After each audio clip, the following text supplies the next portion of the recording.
first.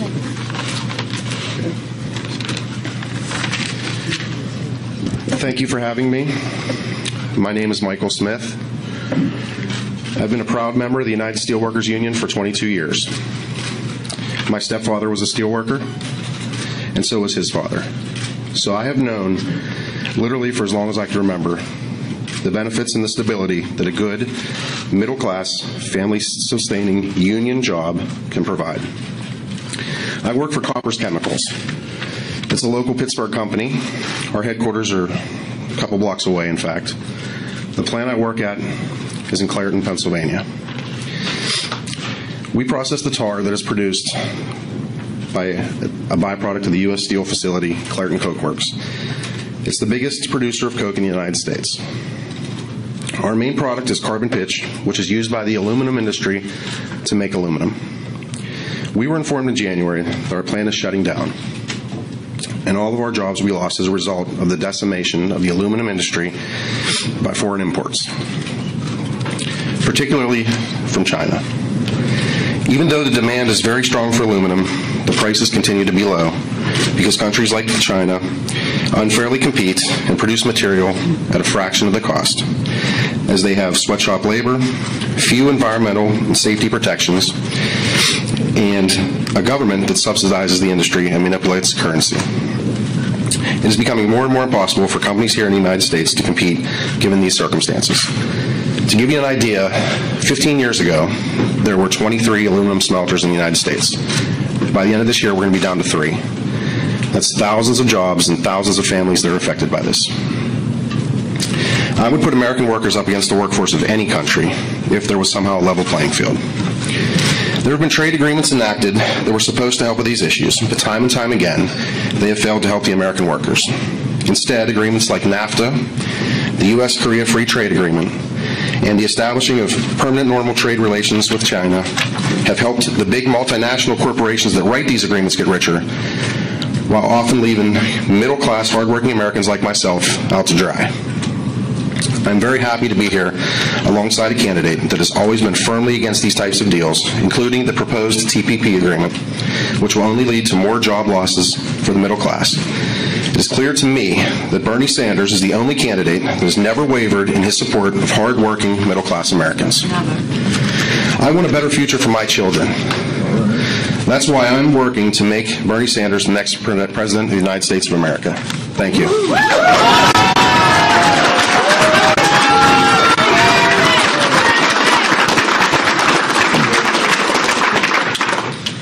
Good morning.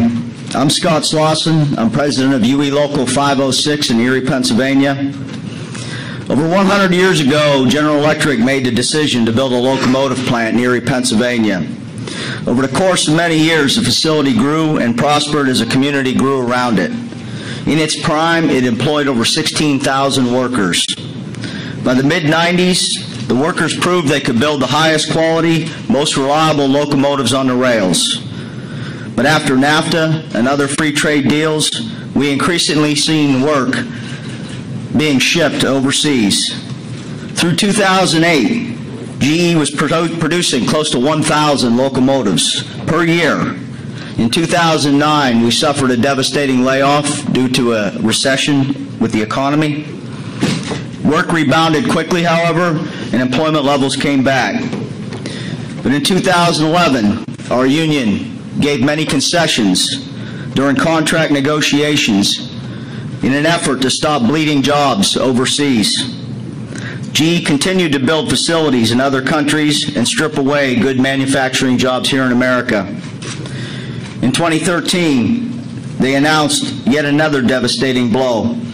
They were transferring domestic locomotive production to a new facility built in Fort Worth, Texas, which is a right-to-work state, along with increasingly using vendors outside of the United States. Despite profit margins of over 20% and having the capability of producing 1,000 locomotives per year, the highly skilled workers at the GE transportation plant in Erie that put GE in the #1 spot were losing their jobs to lower wages and out-of-country vendors. Today, our membership level at UE Local 506 is down to 1,700. This was not just a devastating blow to the workers and their families, but the community of northwestern Pennsylvania as well.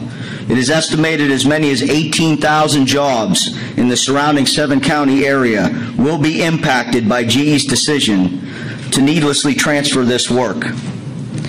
As the percentage of unionized employees decline across the United States, so does the percentage of middle class. Unions have managed to do for years what governments and corporations have failed at. They have kept economic balance by negotiating better wages and benefits. It is directly due to free trade agreements that many of the products we build in Erie are now being built out of the country. With the passing of each free trade agreement, we see a decline in good-paying manufacturing jobs as well as destruction of many communities. They are simply nothing more than a corporate free pass to higher profits and ever-increasing burden to honest taxpayers. Senator Sanders understands all of this. He's been consistent throughout his career in fighting against free trade agreements that would destroy American jobs.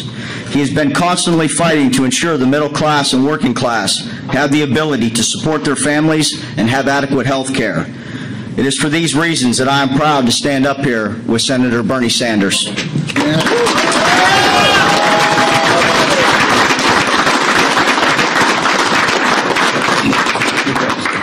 Good morning, everyone. My name is Ryan Gaines. That's R-Y-I-N for anyone that needs to write it down. So there's two major issues that I'd like to speak on that have pushed me to gravitate towards Senator Sanders, both of which I feel have been detrimental on minority communities in this country. These are bogus free trade agreements and mass incarceration brought on by the war on drugs.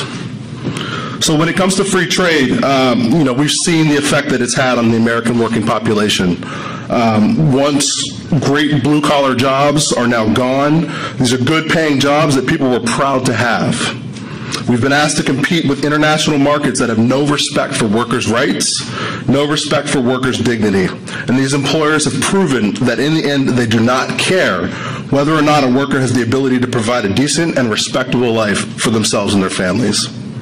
This adverse effect has destroyed minority communities across the nation. Our factories, our plants, they're picking up and they're leaving. Those good blue-collar jobs are going with them. And when they're gone, they don't come back. But it's not just the factory workers that are affected. The guy that runs the pizza joint no longer has pizza, or no longer has people to sell pizza to. His employees are now at risk of losing their jobs. Those displaced factory workers can no longer buy things like homes, like cars, like clothing and food. Everything in our consumer-based economy slows to a crawl, and to be honest, it's the people of color that end up getting the worst of it. I saw it firsthand growing up. Once thriving communities become gutted with no hope of economic revival. Crime begins to rise, people turn to drugs, turn to alcohol, and then they are led through a revolving door of a criminal justice system. And everyone knows once you become a part of the system, you can't get out. This leads me to my second big issue, the war on drugs. We spent 20-plus years locking people up for offenses silly as marijuana, giving people life records for these misdemeanor offenses. These records follow them around forever, so God willing, if jobs do come back to the community, they can't get them. The employer takes one look at the record and that's it, it's curtains. So for me, what it boils down to is this. Senator Sanders has backed us up on these issues for his entire tenure inside of the Beltway.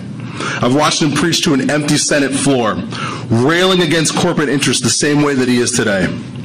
He's had our back since day one, and he's always fought for the middle class and tried to protect workers' rights. So when someone asks me who I'm supporting for president, there's really no question. It's Bernie Sanders. So, I've been speaking to you guys, but I want to speak to the senator right now. Senator, you have unquestionably stood behind us for your entire time. So it's our turn to stand behind you. And look, I am 100% committed to making sure that the Commonwealth of Pennsylvania is feeling the burn. Oh, wait, real quick. So this is just a very, very small gift from District 10, all right? It's a double XL, but we call that a Steelworker small. Okay?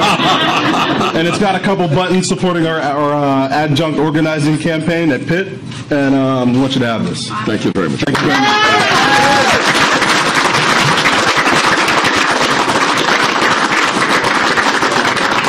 Let me thank Mike and Scott and Ryan, and thank all of you, not only for being here today, but for your standing up for the working people of this country. I just came back from Wisconsin yesterday. We got a governor there who wants to destroy the trade union movement. Well, I've got some bad news for him. Together we are going to rebuild the trade union movement in this country. Because, as you have just heard, when workers in unions are negotiating good contracts, everybody in this country benefits. An expanded and growing trade union movement is the future of the American middle class.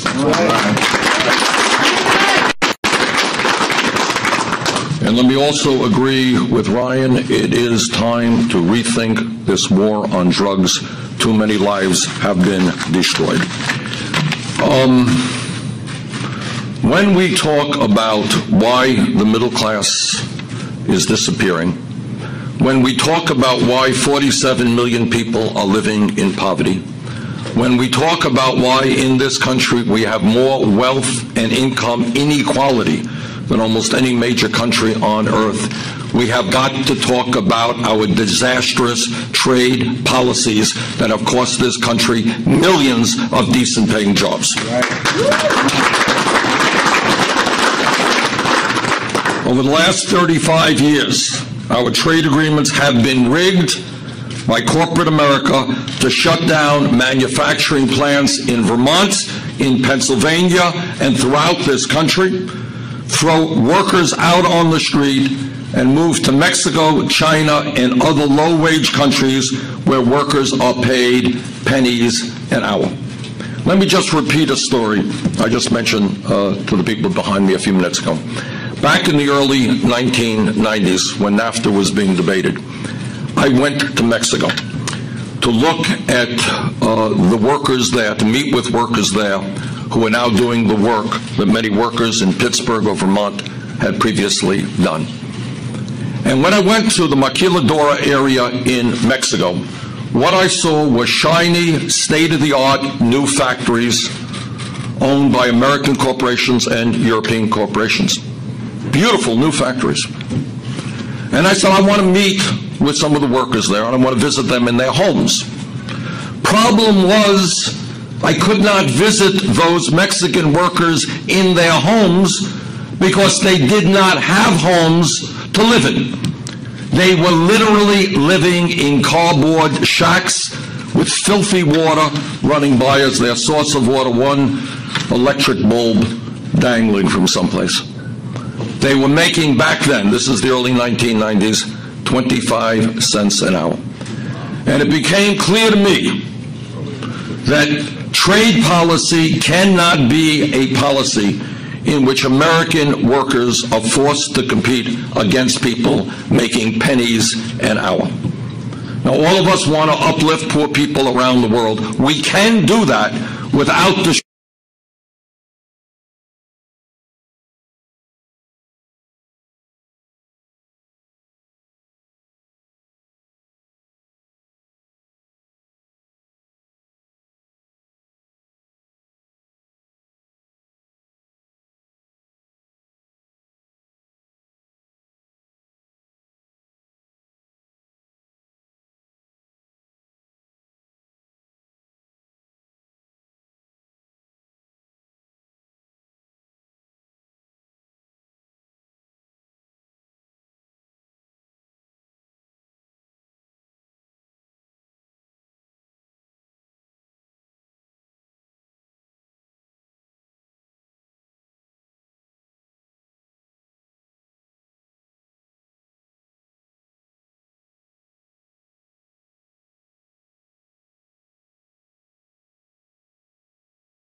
spring is in the air. And you'll find everything you need to spring it on at Shoppers Drug Mart. Creating jobs, as we were told by corporate America. Normalized trade with China cost us 3.2 million American jobs, including over 120,000 jobs here in Pennsylvania. Let me just give you a few examples. You've heard some examples of the impact of disastrous trade agreements. Let me give you a few more. 2013, General Electric announced that it would be eliminating 950 jobs at its Pennsylvania locomotive plant in Erie, moving those jobs to Mexico. Last year, Allegheny Technology shut down 2 steel plants in western Pennsylvania, laying off 600 workers due to a surge in cheap imports from China. 2009, Hershey shut down its York Peppermint Patties plant in Reading, destroying 300 good-paying jobs, and moved that plant to Monterrey, Mexico, where workers are paid a fraction of what they were paid in Pennsylvania. 2008, Sony closed down the last TV manufacturing plant in the United States of America in Westmoreland, destroying 560 jobs, and they moved that plant to Baja. And it's not just Pennsylvania, of course. We have lost since 2001 almost 60,000 factories in America. Not all of it is attributable to trade, but a lot of it is. Our trade policy must change. Corporations must start investing in Pennsylvania, in Vermont, throughout the United States, not just searching for cheap labor in every part of the world.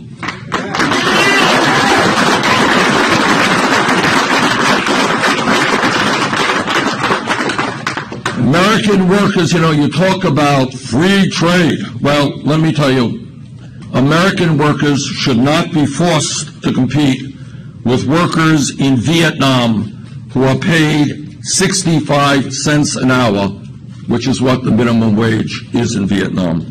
American workers should not have to compete with migrant workers, people who are coming into Malaysia who are working as modern-day slaves, people who have had their passports and their wages confiscated and are unable to return home to their native countries.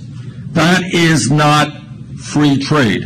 That is the race to the bottom. And that is why I am helping to lead the opposition in the Senate to the Trans-Pacific Partnership Agreement.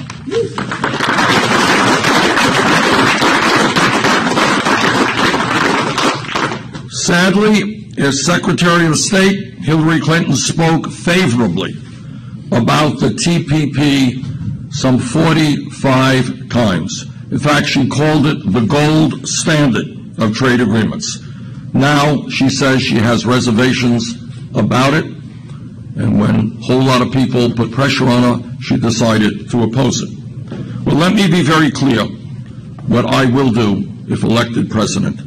I will not renegotiate the TPP. I will reject it.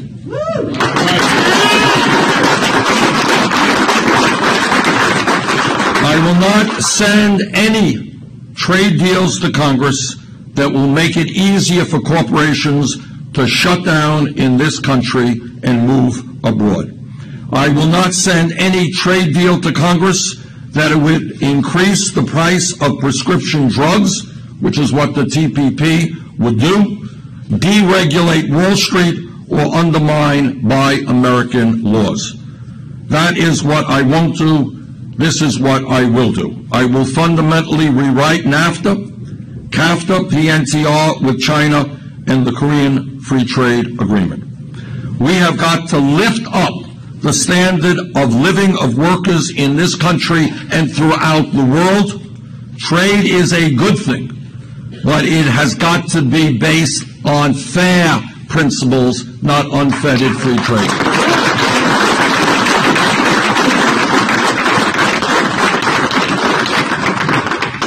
And let me just add a point here, which is not often made.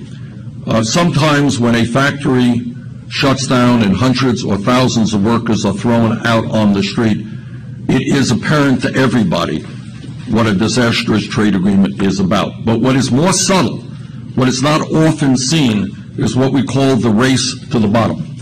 And what that means is that an employer says to a worker, well, listen, you're going to have to pay far more for health care. We're going to have to lower your wages.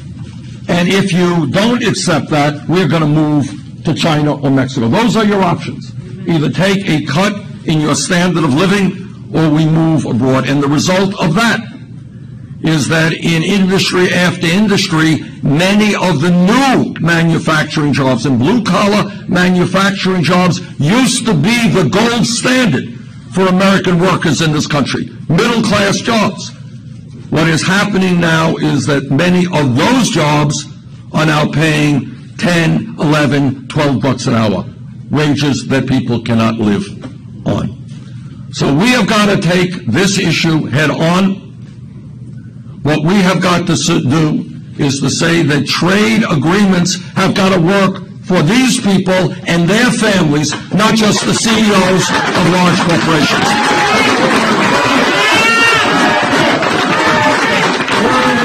You know, every night on television, you see all the ads from all the multinationals. And they say, buy this product and buy that product. We want you to buy our products. Well, if they want us to buy their products, the time is long overdue for them to start manufacturing those products back here in the United States.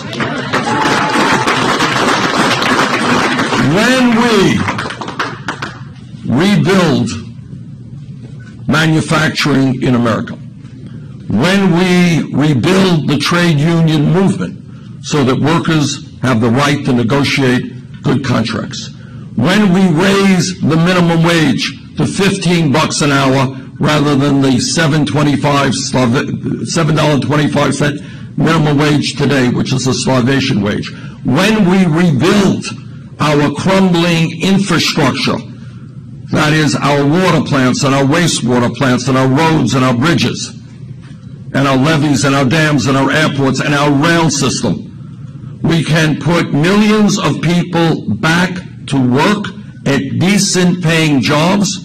We can make this country more productive and safer.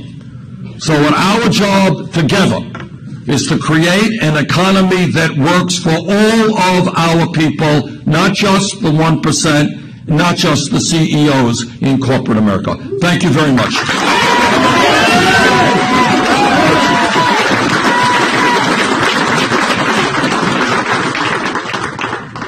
You said that you would work to fundamentally rewrite CAFTA and some of the other previous trade agreements. Yeah. Can you name any specifics that you would work to institute? Well, first of all, I mean, the basic premise is that we are going to have a fair trade rather than unfettered free trade. And what fair trade means is that American workers cannot be forced to compete against people who make pennies an hour. So those types of trade agreements will not be trade agreements that I will ever sign. And in addition to that, you have countries now where American corporations have moved, such as China, where there are virtually no environmental standards. Here in the United States, corporations cannot destroy our air or our water. We have laws to protect the environment. Many of these other countries do not. That is not fair competition. Okay. Yep. Largest employer in Western Pennsylvania, UPMC Health Systems, just implemented a $15 an hour raise to go over the next few years. Is that a step in the right direction? It is a step in the right direction. Here's something, and I got a lot to thank. This is, you know, I have a 98% lifetime voting record after 25 years with the AFL-CIO. And the reason for that is not only that I come from a working class families and the issues that folks here are talking about are issues that I've been dealing with my whole life, is that when you talk about the $15 an hour minimum wage, who do you think helped create that? Who do you think created that movement? That was the trade union movement. And what the trade union movement did, didn't happen by accident. What happened is unions like SEIU and others helped organize fast food workers.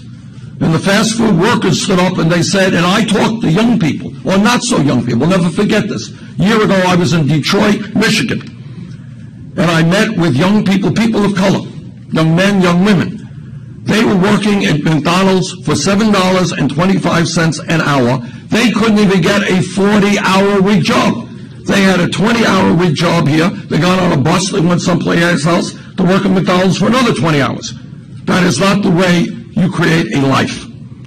So what happened is that these young people with the trade union movement said, you know what, in America, we are going to create a minimum wage, which is a living wage, not a starvation wage, $15 an hour, plus the right to form a union. We have made enormous progress in the last few years. I'm sure you know about the history of air quality in Pennsylvania, and I know that you are fighting to fight against climate change. But with all due respect, one of your speakers before you mentioned the Clairton Coke Works, and that's one of the largest polluters in this region.